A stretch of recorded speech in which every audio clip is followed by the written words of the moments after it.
Hi, this is the Yamaha THR5, the Mark II version. I think it's probably the most current one at the time of me making this.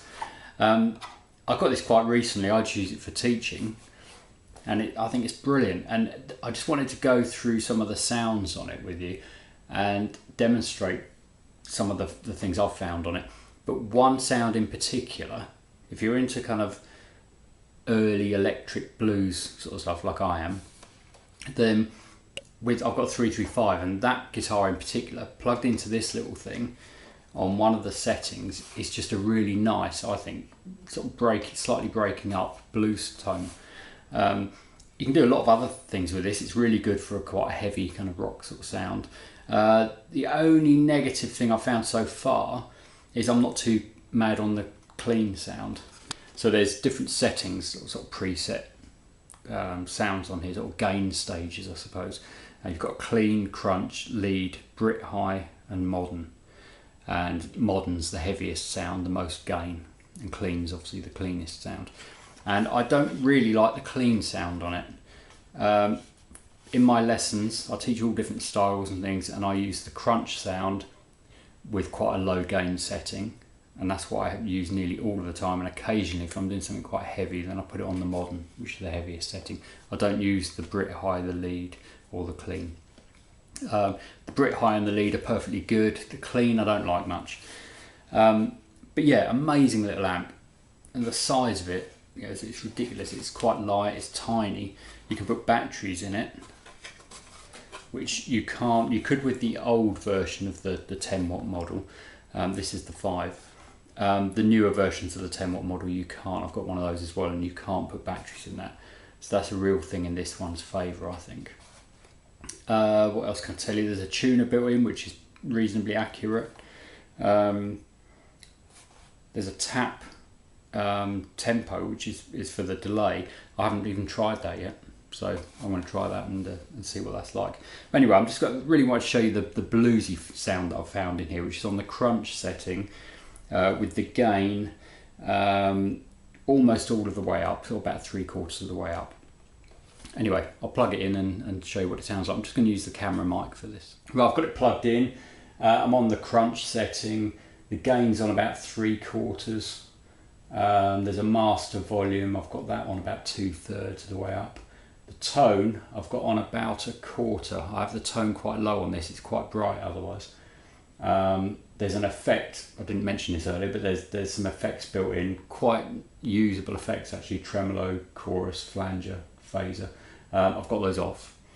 There's a delay and reverb switch. I've got the reverb on the spring setting, and I've got it as low as I can get it.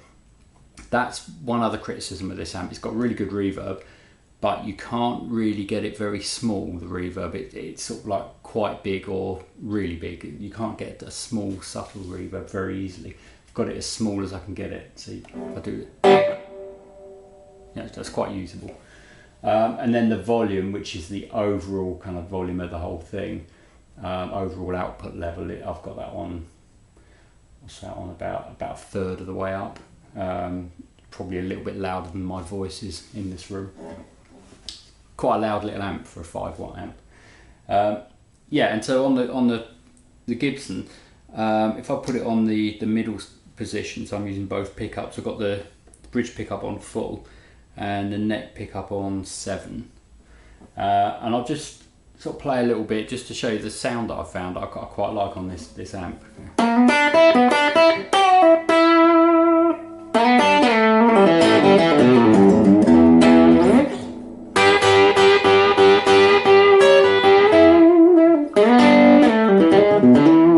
Quite like that break up. It's not really heavy, but it's just breaking up a bit.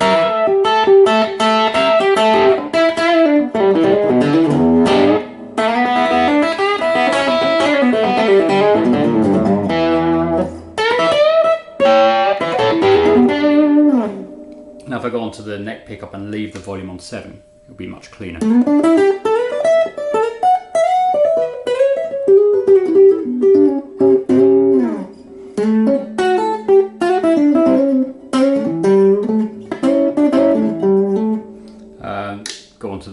bridge pickup with the volume up full, it will be a bit heavier than it was before. Maybe a bit too bright.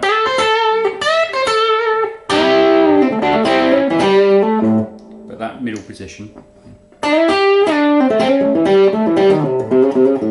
in the room anyway, I don't know how well it comes across in the room, that's really nice for a sort of an early kind of Chicago blues kind of sound.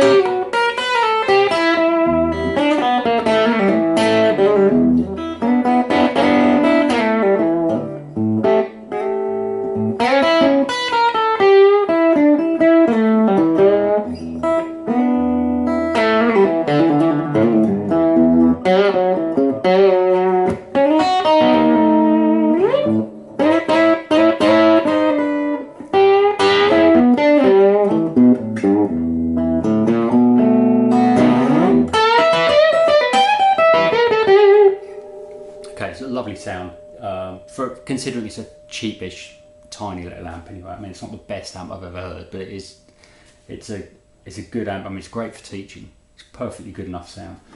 I'll put the gain up full, just see if you can hear any difference. It won't be a huge difference, because it was quite high up anyway.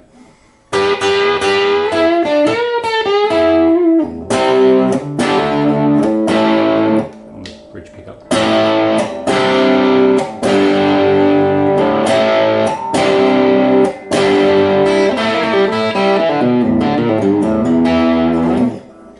But now if I stay on the bridge pickup, I'll put the gain on about half, leave everything else the same. That's quite nice as well. Maybe a bit thin, so bring in the neck pickup. I'll put on both pickups, both volumes up full.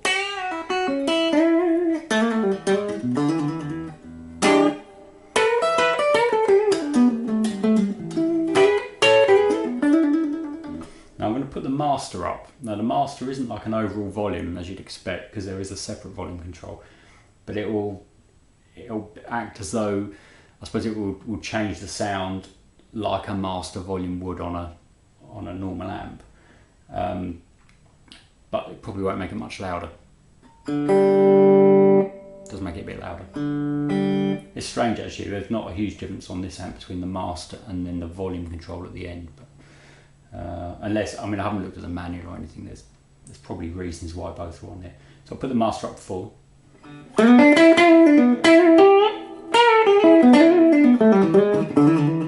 It's a slightly fatter sound, so it's probably been designed to beef up the sound a bit as well as make it louder, whereas the volume control perhaps just makes it louder and doesn't change the sound.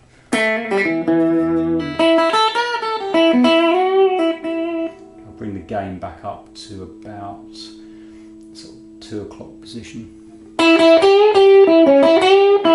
I'm going to turn the overall volume down a bit. Shouldn't affect the tone.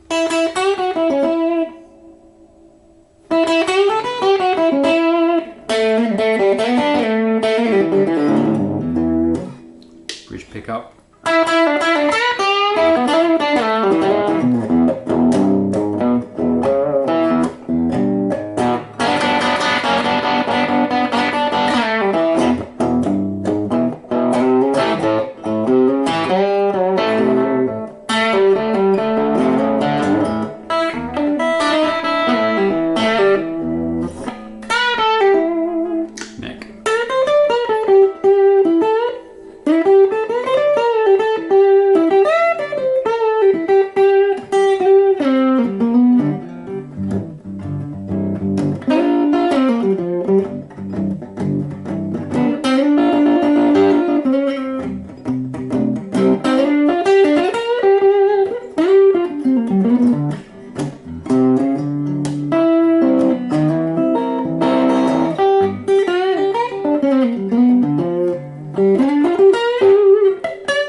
Gain up full in that same setting.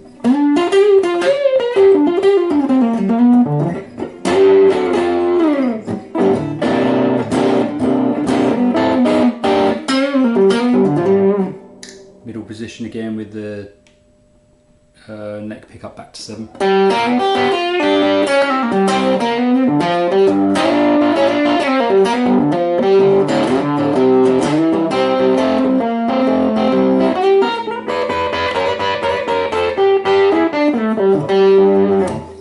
Yeah, so there it is.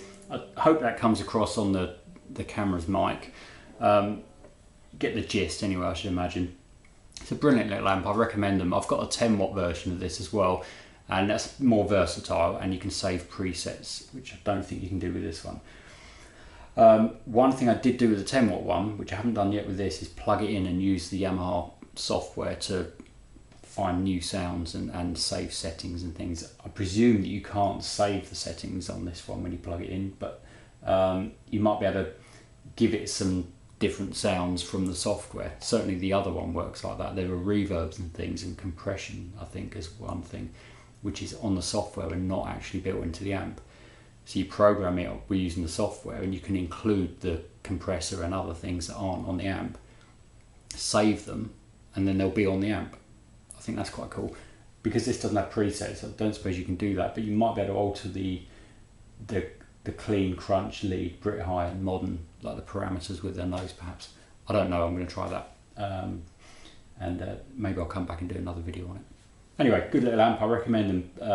Yamaha THR5. That's the Mark II one. I haven't tried a Mark I, so I don't know what the difference is. Okay, thanks for watching.